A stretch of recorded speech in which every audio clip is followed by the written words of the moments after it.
Hi ಎಲ್ರಿಗೂ welcome back to my YouTube channel, ಈ Sunita YouTube channel.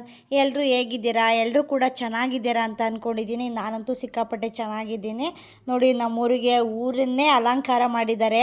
ಯಾಕೆ ಅಂದರೆ ನಮ್ಮೂರು ಜಾತ್ರೆ. ನಮ್ಮೂರು ಜಾತ್ರೆ ಹೇಗಿರುತ್ತೆ, ಏನೆಲ್ಲ ಇರುತ್ತೆ ನೋಡಿ ತೋರಿಸ್ತೀನಿ. ಗೇಟ್ ಹತ್ರದಿಂದನೇ ಎಲ್ಲ ಡೆಕೋರೇಷನ್ನು, ಲೈಟಿಂಗ್ಸ್ ಎಲ್ಲ ತುಂಬಾ ಚೆನ್ನಾಗಿ ಮಾಡಿಸಿದ್ರು. ನಾನು ನಮ್ಮ ಮನೆ ಹತ್ರದಿಂದ ಊರು ಒಳಗಡೆ ಬರ್ತಾ ಇರೋದು ವೀಡಿಯೋ ಮಾಡ್ತಾಯಿದ್ದೀನಿ. ನಮ್ಮ ಅಪ್ಪಾಜಿ ಕರೆದೆ, ಬಾರಪ್ಪಾಜಿ ಗಡಿ ಹತ್ರದಿಂದ ಬರೋಣ ಅಂದರೆ ನಮ್ಮ ಅಪ್ಪಾಜಿ ತುಂಬ ಚಳಿ ಇತ್ತು. ನನ್ನ ಮಗನ ಬೇರೆ ಕರ್ಕೊಂಡು ಹೋಗಿದ್ದೆ. ನಮ್ಮ ಅಪ್ಪಾಜಿ ಸಾಕು ಇಲ್ಲಿಂದನೇ ವೀಡಿಯೋ ಮಾಡ್ಕೊ ಅಂತ ಅಂದರು. ನೋಡಿ, ಇಡೀ ಊರಿಗೆ ಅಲಂಕಾರ ಮಾಡಿದ್ದಾರೆ. ಲೈಟಿಂಗ್ಸ್ ನೋಡಿದ್ರೆ ಗೊತ್ತಾಗುತ್ತೆ ನಮ್ಮೂರಲ್ಲಿ ಯಾವ ರೇಂಜಿಗೆ ಜಾತ್ರೆ ಮಾಡ್ತಾ ಇದ್ದೀವಿ ಅಂತ. ಎಲ್ಲರೂ ಸಹ ಊಟ ಮುಗಿಸ್ಕೊಂಡು ಊರ ಮುಂದೆ ಬಂದು ಕಾಯ್ತಾ ಇದ್ದಾರೆ, ಇನ್ನೂ ಸಹ ದೇವ್ರು ಬರಲೇ ಇಲ್ವಲ್ಲ ಅಂತ. ನಮ್ಮೂರಲ್ಲಂತೂ ತುಂಬಾ ದೇವಸ್ಥಾನಗಳು ಇದ್ದಾವೆ. ಎಲ್ಲ ದೇವ್ರನ್ನೂ ಸಹ ತುಂಬಾ ಚೆನ್ನಾಗಿ ಅಲಂಕಾರ ಮಾಡಿಕೊಂಡು ಬೆಳ್ಳಿ ರಥದಲ್ಲಿ ಕೂರಿಸ್ಕೊಂಬಂದು ಇಲ್ಲಿ ಊರ ಮುಂದೆ ನಿಲ್ಲಿಸ್ಬಿಟ್ಟು ಫಂಕ್ಷನ್ನ ಸ್ಟಾರ್ಟ್ ಮಾಡ್ತಾರೆ. ಇವಾಗ ನೋಡಿ ಯಾವ ರೇಂಜಿಗೆ ಬರ್ತಾ ಇದ್ದಾವೆ ದೇವರೆಲ್ಲ ಅಂತ. ಇದನ್ನು ಚಂಡೆ ವಾದ್ಯ ಅಂತ ಕರೀತಾರೆ. ಮಂಗಳೂರಲ್ಲಂತೂ ತುಂಬಾ ಫೇಮಸ್ಸು. ಅವ್ರು ಬಡಿಯೋ ಥರಕ್ಕೆ ನಮಗೇನೆ ಕುಣಿಬೇಕು ಅಂತ ಅನ್ನಿಸ್ತಾ ಇತ್ತು.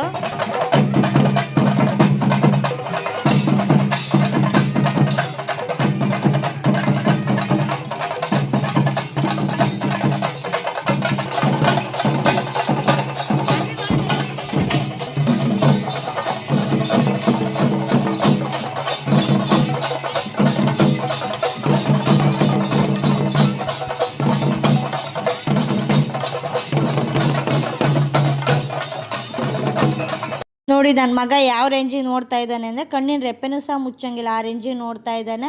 ಅವನಿಗೆ ಕಾಣಿಸ್ತಾ ಇಲ್ಲ ಅಂತ ನಮ್ಮ ಅಪ್ಪಾಜಿ ತಲೆ ಮೇಲೆ ಕೂರಿಸ್ಕೊಂಡು ತೋರಿಸ್ತಾ ಇದ್ದಾರೆ. ಲಾಸ್ಟ್ ಇಯರ್ ಮಾತ್ರ ತುಂಬಾ ಡ್ಯಾನ್ಸ್ ಮಾಡ್ದೆ, ಈಗ ಯಾಕೋ ಸುಮ್ಮನೆ ಆಗಿಬಿಟ್ಟ. ಒಂದು ಕಡೆ ಇವ್ರು ಡ್ಯಾನ್ಸ್ ಮಾಡ್ತಾಯಿದ್ರೆ, ಇನ್ನೊಂದು ಕಡೆ ನಮ್ಮೂರು ಹುಡುಗರು ಅಂತೂ ಅವ್ರು ಡ್ರಮ್ ಸೆಟ್ ಬಡ್ದಂಗೆ ತುಂಬಾ ಕುಣಿತಾಯಿದ್ರು. ಆ ರೇಂಜ್ ಬಡಿತಾಯಿದ್ರು ಅವರಂತೂ. ನಮಗೆ ಕುಣಿಬೇಕು ಅನ್ನಿಸ್ತಾ ಇತ್ತು. ತುಂಬಾ ಚೆನ್ನಾಗಿತ್ತು. ಲಾಸ್ಟ್ ಇಯರ್ ಡಿ ಜೆ ಎಲ್ಲ ಕರೆಸಿ ತುಂಬಾ ಡ್ಯಾನ್ಸ್ ಎಲ್ಲ ಮಾಡಿಬಿಟ್ರು. ಈ ಸಲ ಯಾಕೋ ಡಿ ಜೆನ ಕರೆಸಿರಲಿಲ್ಲ.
ಇವಾಗ ವೀರಗಾಸೆ ನೃತ್ಯನ ಸ್ಟಾರ್ಟ್ ಮಾಡಿದ್ದಾರೆ. ನೋಡಿ ಎಷ್ಟು ಚೆನ್ನಾಗಿ ಮಾಡ್ತಾ ಇದ್ದಾರೆ.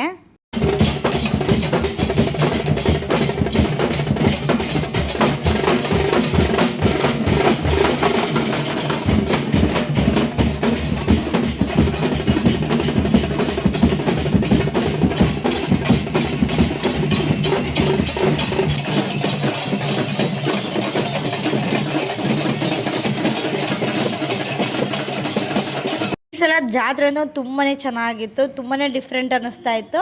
ಪ್ರತಿ ವರ್ಷಕ್ಕಿಂತ ಇನ್ನೂ ಅದನ್ನು ಹೋದ ವರ್ಷ ಹೆಂಗಿತ್ತು ಅಂತ ನೆನ್ಪು ಮಾಡ್ಕೊಳೋಕೆ ಸಾಧ್ಯನೇ ಇಲ್ಲ. ಅದಕ್ಕಿಂತ ತುಂಬಾ ಚೆನ್ನಾಗಿ ಗ್ರ್ಯಾಂಡಾಗೆ ಮಾಡಿರ್ತಾರೆ. ತುಂಬಾ ಖುಷಿ ಆಗುತ್ತೆ. ನಾನು ಈ ಸಲ ಬರೋದು ಬೇಡ ಅಂದ್ಕೊಂಡಿದ್ದೆ, ಬರಲಿಲ್ಲ ಅಂದರೆ ಇದನ್ನೆಲ್ಲ ಮಿಸ್ ಮಾಡ್ಕೊತಾ ಇದ್ದೆ.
ಇದನ್ನು ಧ್ವಜ ಕುಣಿಸೋದು ಅಂತ ಅಂತಾರೆ. ಇದನ್ನು ಒತ್ಕೊಂಡ್ಬಿಟ್ಟು ಎಲ್ಲರೂ ಸಹ ಒಂದು 10 ನಿಮಿಷ 5 ನಿಮಿಷ ಅವ್ರಿಗೆ ಎಷ್ಟು ಆಗುತ್ತೆ ಅಷ್ಟನ್ನು ಡ್ಯಾನ್ಸ್ನ ಮಾಡಿಬಿಡ್ತಾರೆ.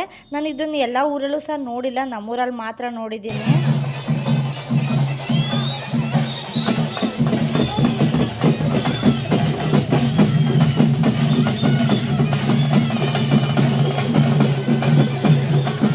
ಓರಿಗಳು ಅಲಂಕಾರ ನೋಡಿದ್ರೆ ನಿಜವಾದ ಓರಿಗಳನ್ನೇ ತಂದು ನಿಲ್ಲಿಸಿದ್ದಾರೆ ಅನ್ನೋ ಥರ ಕಾಣಿಸ್ತಾ ಇದೆ. ತುಂಬಾ ಚೆನ್ನಾಗಿ ಎಲ್ಲದಕ್ಕೂ ಸಹ ಎಲ್ಲ ದೇವರಿಗೂ ಸಹ ತುಂಬಾ ಚೆನ್ನಾಗಿ ಅಲಂಕಾರ ಮಾಡಿದ್ರು. ತುಂಬ ಡಿಫ್ರೆಂಟಾಗಿ ಕಾಣಿಸ್ತಾ ಇದೆ. ಕುದುರೆಗಳು, ಇದರ ಬಸವಗಳು ಎಲ್ಲ ಸಹ ತುಂಬಾ ಚೆನ್ನಾಗಿತ್ತು ಅಲಂಕಾರಗಳು. ನೋಡಿ ಎಷ್ಟು ಚೆನ್ನಾಗಿ ಮಾಡ್ತೀವಿ ನಮ್ಮೂರ ಜಾತ್ರೆ ಅಂತ. ನಾನು ಸಹ ನನ್ನ ಮಗನ್ನ ಇಲ್ಲಿ ನಿಲ್ಲಿಸ್ಬಿಟ್ಟು ಒಂದು 4 ಫೋಟೋ ವಿಡಿಯೋ ಎಲ್ಲ ತೊಗೊಂಡೆ. ನೋಡಿ ಯಾರು ಟ್ಯಾಕ್ಟ್ರಿ ಮೇಲೆ ಹತ್ತಿ ಫೋಟೋ ವಿಡಿಯೋ ತೊಗೊತಾ ಇದ್ದಾನೆ. ಎಲ್ಲರೂ ಸಹ ಅಲ್ಲಿ ದೇವ್ರಿಗೆ ಪೂಜೆ ಮಾಡೋಕ್ಕಾಗಲ್ಲ ಅಂತ ಕೆಳಗಡೆ ಹೂಗಡ್ಡಿ ಕರ್ಪೂರನ ಎಲ್ಲ ಹಚ್ಚಿಬಿಟ್ಟು ಪೂಜೆ ಮಾಡ್ತಾ ಇದ್ರು. ನೋಡಿ ಒಂದಕ್ಕಿಂತ ಒಂದು ದೇವರು ತುಂಬಾ ಚೆನ್ನಾಗಿ ಅಲಂಕಾರ ಮಾಡಿದ್ದಾರೆ.